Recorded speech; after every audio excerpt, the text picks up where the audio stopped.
मंडळी, मुंबईतल्या gateway of India नजीकच्या संरक्षक भिंतीला नगर टर्मिनल आणि जेट्टीच्या कामामुळे तडे गेल्याचा आरोप स्थानिक नागरिकांनी केलाय. ही संरक्षक भिंत 100 वर्षांपेक्षा जुनी असून त्यामुळेच ती भिंत हेरिटेज बांधकामात मोडते. त्यात हेरिटेज बांधकामाला तडे गेल्यानं मोठी खळबळ उडाली आहे. कुलाब्याच्या रेडिओ क्लबजवळ होत असलेल्या नव्या टर्मिनल आणि जेट्टीला कफ परेड आणि कुलाब्याच्या रहिवाशांचा आधीपासूनच आक्षेप आहे. त्या विरोधात स्थानिक नागरिकांनी न्यायालयात याचिकाही दाखल केली आहे. महाराष्ट्र मेरीटाईम बोर्डाकडून नवं टर्मिनल आणि जेट्टीचं सध्या काम करण्यात येत आहे. गेटवे ऑफ इंडिया नजीकच्या संरक्षक भिंतीला गेलेल्या तड्यांच्या पार्श्वभूमीवर आमचा प्रतिनिधी वेदांत नेबनं स्थानिक नागरिकांशी साधलेला संवाद पाहूया. किती प्रॉब्लेम होतो आणि कुठे कुठे असे क्रॅक्स पाहायला मिळतात?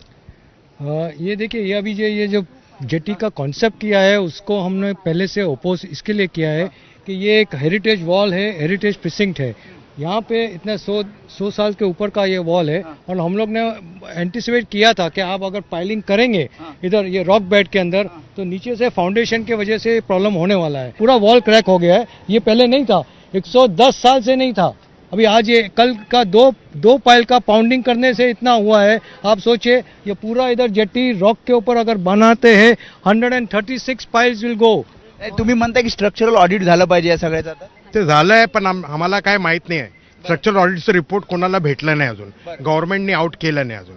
आणि दुसरा गोष्ट की आपल्याला एनओसी काय भेटलंय आम्हाला माहित नाही आहे. हायकोर्टने बोललंय त्यांना एनओसी विरोध असणार आहे, पण काम तर सुरू झालंय.